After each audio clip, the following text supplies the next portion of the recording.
Okay guys, now we are coming toward the next hormone which is vitamin D. Vitamin D, याद रखिए vitamin D की production जो है उसमें सबसे पहला ऑर्गन जो इन्वॉल्व है इट इज आवर स्किन। ठीक है, ये क्या है? स्किन है। याद रखें स्किन के अंदर हमारे पास प्रिकर्सर होता है for vitamin D production and this precursor is known as 7-डी हाइड्रोकोलेस्ट्रॉल।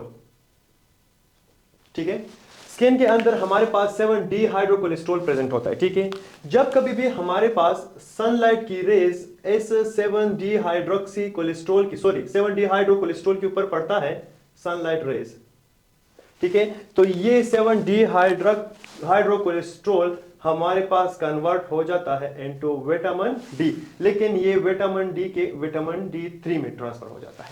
Again I am repeating, skin में हमारे पास इज अ प्रिकर्सर प्रेजेंट होता है 7-डी हाइड्रोकोलेस्ट्रॉल। जब सनलाइट की रेज इस 7-डी हाइड्रोकोलेस्ट्रॉल के ऊपर पड़ते हैं तो ये 7-डी हाइड्रोकोलेस्ट्रॉल विटामिन डी3 में कन्वर्ट हो जाता है। अब देखिए ये कोलेस्ट्रॉल को विटामिन डी3 में कन्वर्ट करने के लिए सन रिक्वायर्ड है, लेकिन इसके सन में भी हमारे पास रिक्वायर्ड है अल्ट्रावायलेट बी रेज, यानी अल्ट्रावायलेट रेज तो होते हैं लेकिन कौन से? बी रिक्वायर्ड है, जिसकी नैनोमीटर जो है वो 280 to 320 नैनोमीटर जो है वेवलेंथ होना चाहिए। नैनोमीटर यानी जो वेवलेंथ है of the ultraviolet B rays वो कितने होने चाहिए? 280 to 320 नैनोमीटर। अगर इस लेंथ वेवलेंथ हो रेज की तब ही ये हमारे पास 7-डी हाइड्रोकोलेस्ट्रॉल को कन्वर्ट कर पाएगा into vitamin D three. Clear? Now what's happen next, ये विटामिन डी3 जो है गाइस ये चला जाता है कहां पे? लीवर में। ठीक है, और लीवर में इसके ऊपर एक एंजाइम काम करता है which is known as 25 hydroxylase. ठीक है, ये 725 हाइड्रोक्सिलेज इस विटामिन डी3 को कन्वर्ट करता है to 25 hydroxy vitamin D3.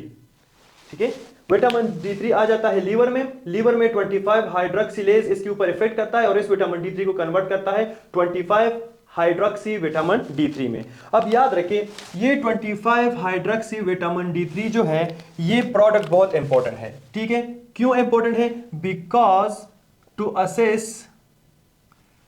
Assess vitamin D status in lab we calculate this product. ठीक है, जब कभी भी हम चाहते हैं लैब में कि बॉडी के अंदर विटामिन डी का स्टेटस मालूम करें कि ये नॉर्मल है कि नहीं है या ज्यादा है कम है, तो उसके लिए हम इस प्रोडक्ट को क्या करते हैं? इसको मालूम करते हैं लैब में, इसको असेस करते हैं, इसको कंफर्म करते हैं, इससे हमें पता चलता है कि जो विटामिन डी का लेवल है वो क्या है। ठीक है, नेक्स्ट ये 25 हाइड्रोक्सी विटामिन डी3 जो है ये हमारे पास जाता है नेक्स्ट टू किडनी, ये किडनी में चला जाता है और किडनी के अंदर इसके ऊपर हमारे पास 1 अल्फा हाइड्रोक्सिलेज काम करता है।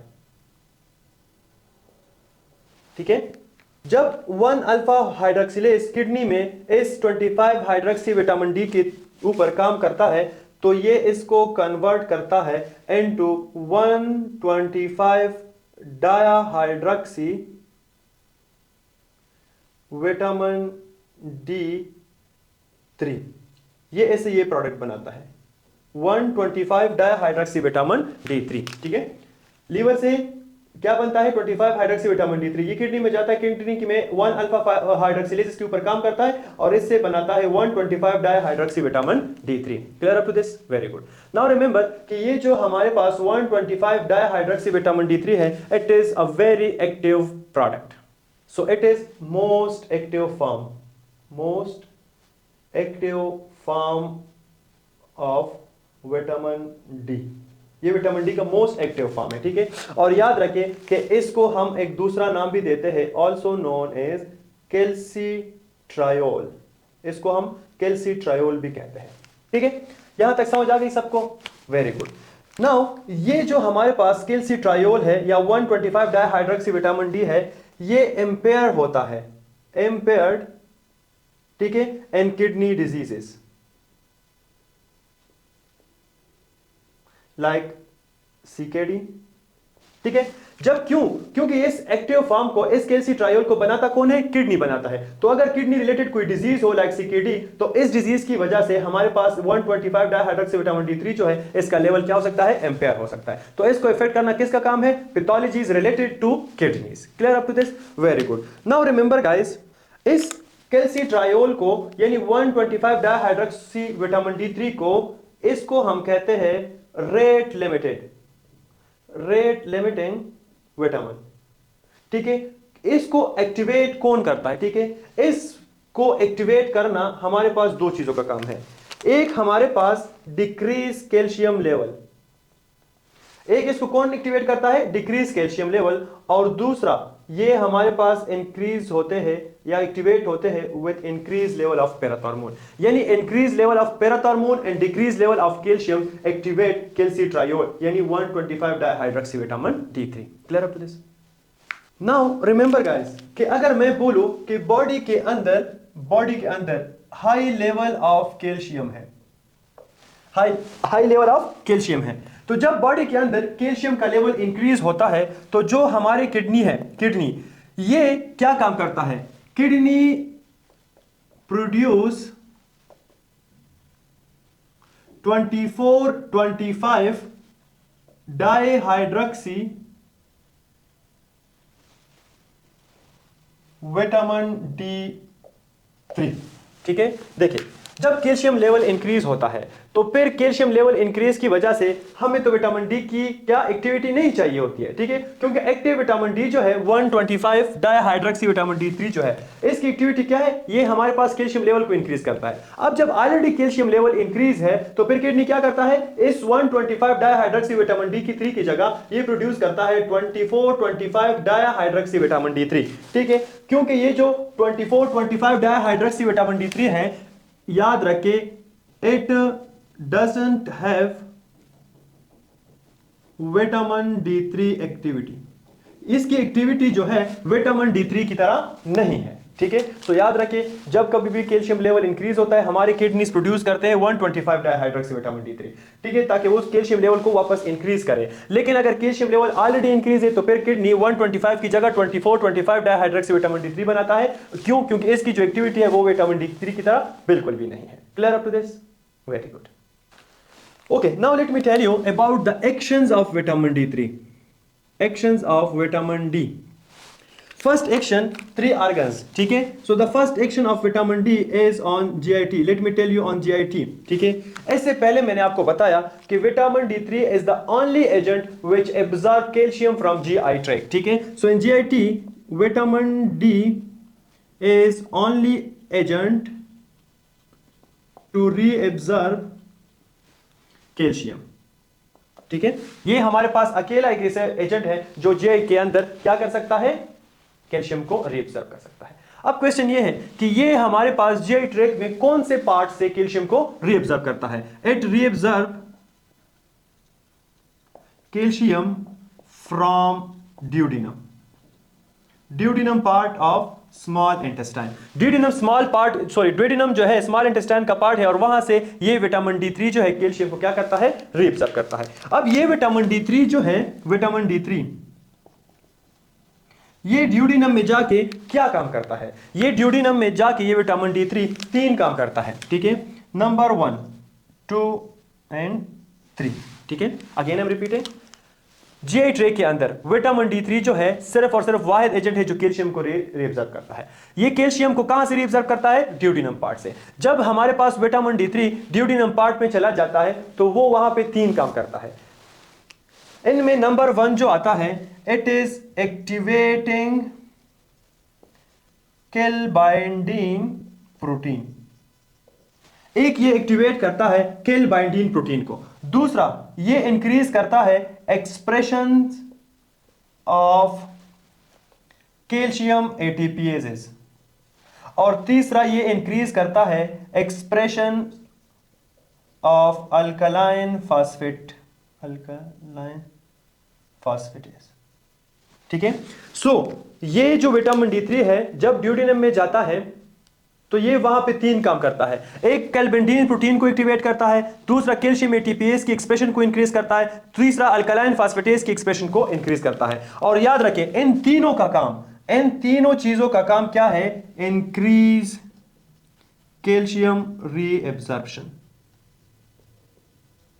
ठीक है, ये तीनों हमारे पास क्या करते हैं? कैल्शियम की रीअब्जॉर्प्शन को इंक्रीज करते हैं। सो रिमेंबर कि जीआई ट्रैक्ट के अंदर हमारे पास विटामिन डी3 क्या करता है? कैल्शियम रीअब्जॉर्प्शन करता है। किस तरीके से? By activating calbindin, expression of calcium ATPase and expression of alkaline phosphatase.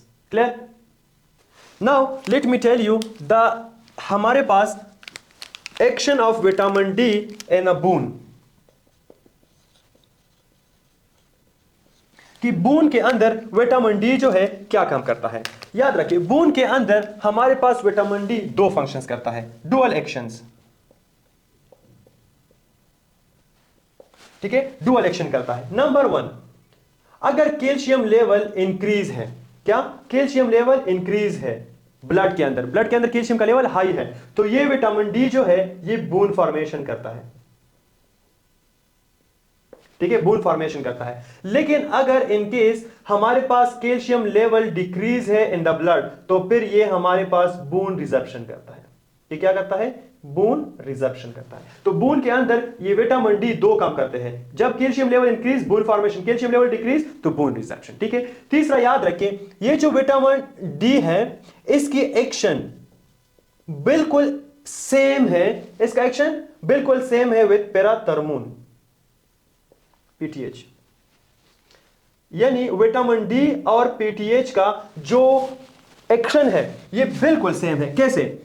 PTH का एक्शन क्या था? पीटीएच हमारे पास ऑस्टियोब्लास्ट के ऊपर इफेक्ट करता था और वहां पे हमारे पास ये रैंक लाइगेंड प्रोड्यूस करता था। ठीक है, रैंक लाइगेंड, और ये रैंक लाइगेंड आगे जाके ऑस्टियोक्लास्ट को एक्टिवेट करता था। कुछ याद है? अभी पिछली क्लास में थोड़ी देर पहले हमने पढ़ा है, ऑस्टियोक्लास्ट को एक्टिवेट करता है और फिर ये ऑस्टियोक्लास्ट जो है बून रिजर्प्शन करता है, बून रिजर्प्शन। तो यही सेम जो फंक्शन है ये हमारे पास विटामिन डी भी करता है। जब विटामिन डी जो है ये ऑस्टियोब्लास्ट पे जाके इफेक्ट करता है और वहां से जो है रैंक लाइगेंड प्रोड्यूस करता है, यही रैंक लाइगेंड जाके ऑस्टियोक्लास्ट के ऊपर इफेक्ट करता है और बून रिजर्प्शन करता है। ठीक है, सो याद रखिए vitamin D and parathormone effect is बिल्कुल सेम इन बून। ठीक है, बून के अंदर इन दोनों का जो एक्शन है वो बिल्कुल सेम है। ठीक है, now what is the action of vitamin D in kidney?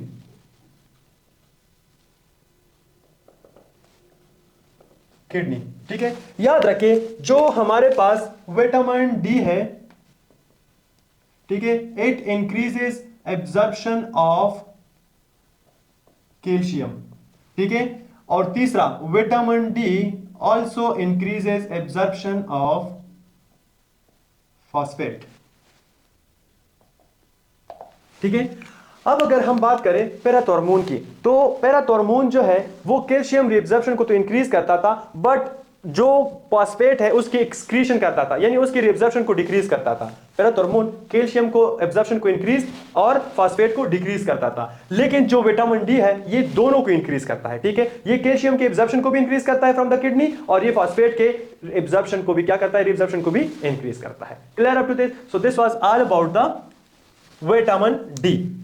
I hope कि जितनी भी इंपॉर्टेंट पॉइंट्स थे वो क्लियर हो गए इसमें। ठीक है, now we are going toward the third one which is calcitonin. ठीक है, let's discuss calcitonin sorry, let's discuss calcitonin. ठीक है, इसको मैं साफ करने लगा। Okay guys, now we are coming toward the third hormone in the calcium homeostasis which is calcitonin.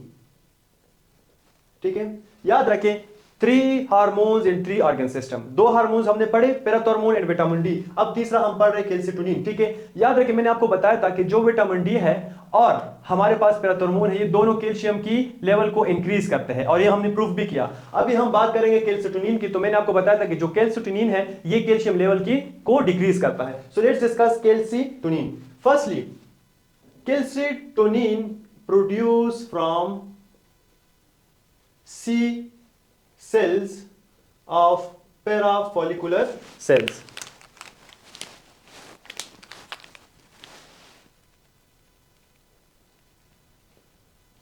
Cells of thyroid gland. ये थायराइड ग्लैंड के पैराफोलिकुलर सेल के सी सेल से प्रोड्यूस होते हैं। ठीक है, दूसरा ये जो कैल्सिटोनिन है इसके बारे में याद रखिए it have direct receptor on osteoclast, ठीक है। ऑस्टियोक्लास्ट के ऊपर इसका डायरेक्ट रिसेप्टर होता है, यानी डायरेक्ट इफेक्ट करता है। अगर हम पिछले दो की बात करें, विटामिन डी और पैराथॉर्मोन की, तो वो पहले ऑस्टियोब्लास्ट पे काम करते थे, फिर जाके ये ऑस्टियोक्लास्ट पे काम करते थे। लेकिन जो कैल्सिटोनिन है ये डायरेक्ट काम करता है किसके ऊपर? ऑस्टियोक्लास्ट के ऊपर, यानी इसका रिसेप्टर डायरेक्ट ऑस्टियोक्लास्ट के ऊपर मौजूद है।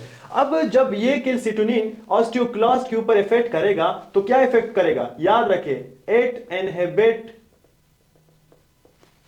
ऑस्टियोक्लास्ट, ये ऑस्टियोक्लास्ट को इनहिबिट करता है, उसकी एक्टिविटी को इनहिबिट करता है टू प्रिवेंट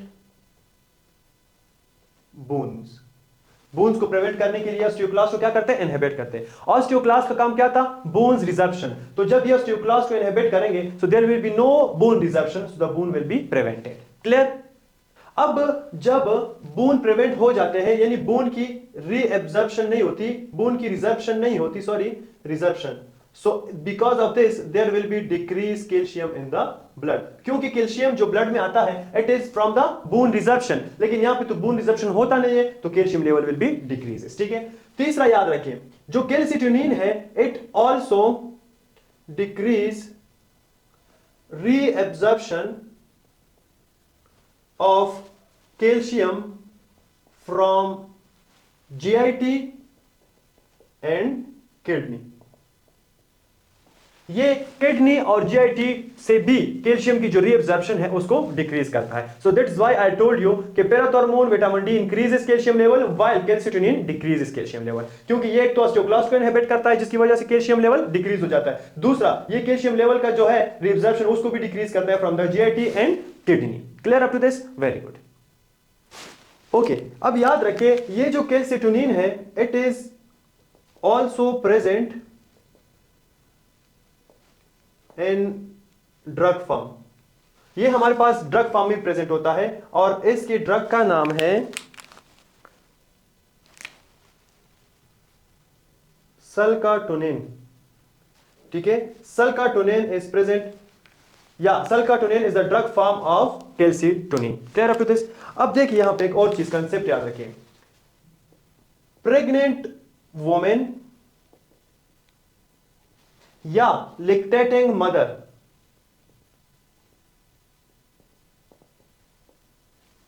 प्रेग्नेंट वुमेन और लैक्टेटिंग मदर के अंदर एक्चुअल में क्या होता है? याद रखें, जो लैक्टेटिंग मदर्स होते हैं या प्रेग्नेंट वुमेन, याद रखें दे लॉस कैल्शियम, दे लॉस स्टोर कैल्शियम।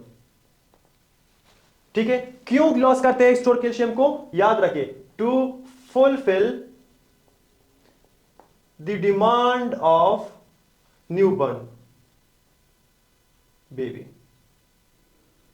ठीक है, अगर प्रेग्नेंट वुमेन है तो उसके पेट में बच्चा होता है, या लैक्टेटिंग मदर है जो अभी न्यूली बर्न बेबी है, याद रखें इन दोनों के अंदर ये दोनों जो है अपना कैल्शियम लेवल कहां से पूरा करते हैं? अपने मदर से पूरा करते हैं। ठीक है, तो अगर मदर अपना कैल्शियम लेवल देता है अपने बच्चे को to fulfil the demand of newborn baby, तो इसके अंदर जो मदर है उसके बॉडी के अंदर कैल्शियम लेवल क्या हो जाएगा? डिक्रीज हो जाएगा। अब जब कैल्शियम लेवल डिक्रीज हो जाएगा तो again there will be what? There will be bone resorption, there will be bone resorption, क्योंकि ये मदर जो है अपना कैल्शियम लेवल कहां से पूरा करेगा? From the bank of calcium which is bone, तो बोन रिजर्प्शन होगा। तो याद रखिए जब बोन रिजर्प्शन होगा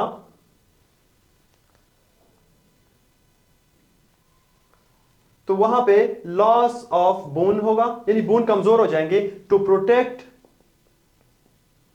bones who works, very good, calcitonin. सो याद रखें कैल्सिटोनिन जो है ये हमारे पास बोन को प्रोटेक्ट रखता है from the maximum loss of calcium in which in pregnant women and lactating mother. ठीक है, तो pregnant women and lactating mother के अंदर भी एक्सेस कैल्शियम लॉस की वजह से जो बोन डिस्टर्ब होते हैं, कमजोर पड़ जाते हैं, ज्यादा कैल्शियम लॉस ना हो, उसको प्रोटेक्ट कौन करता है? हमारा कैल्सिटोनिन करता है। Clear up to this? Very good. अब याद रखिए हमारे पास एक कंडीशन है which is known as medullary carcinoma of thyroid. Medullary carcinoma of thyroid के अंदर जो कैल्सिटोनिन है used as a tumour marker, used as a tumour marker. ठीक है,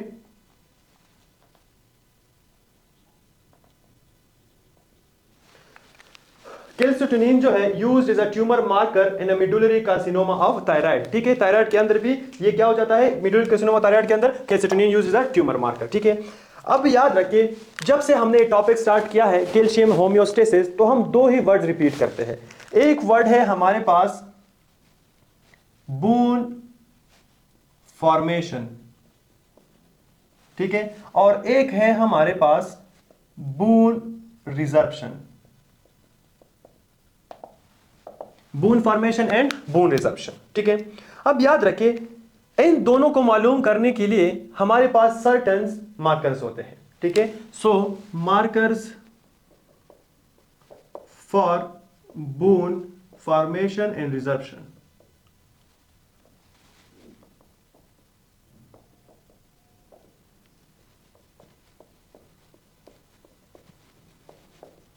बोन फॉर्मेशन एंड रिजर्प्शन।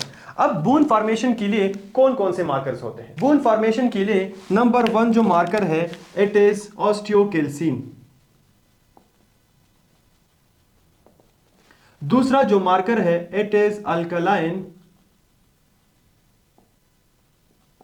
फॉस्फेटेज। और तीसरा जो मार्कर है it is propeptide of type 1 collagen. These three are the markers for bone formation. Now, what are the markers for bone resorption? Number 1, अगर bone resorption के लिए हम मार्कर्स देखना चाहते हैं तो हम दो जगहों में देखते हैं। एक हम देखते हैं ब्लड में, तो ब्लड के अंदर कौन कौन से मार्कर्स होंगे याद रखिए। Number 1 tartrate acid phosphatase which is TRAP, TRAP, tartrate resistant acid phosphatase। दूसरा है हमारे पास मैट्रिक्स मेटालोप्रोटीनेज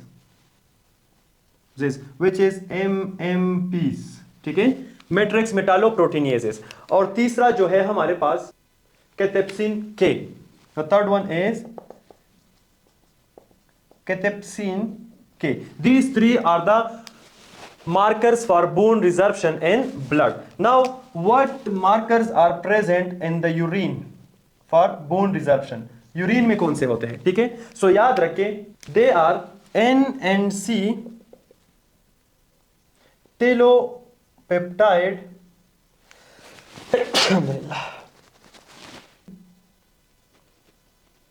cross link, ठीक है, which is NTCX, which is NTX and CTX, NTX and CTX।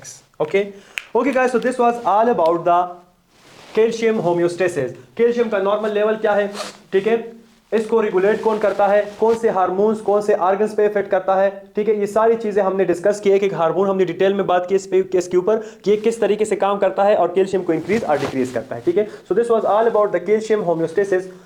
उम्मीद करता हूं कि ये सारी चीजें क्लियर होंगे। अगर कोई भी क्वेश्चन हो please right it in the comment section, I will answer you. तब तक के लिए अल्लाह हाफिज।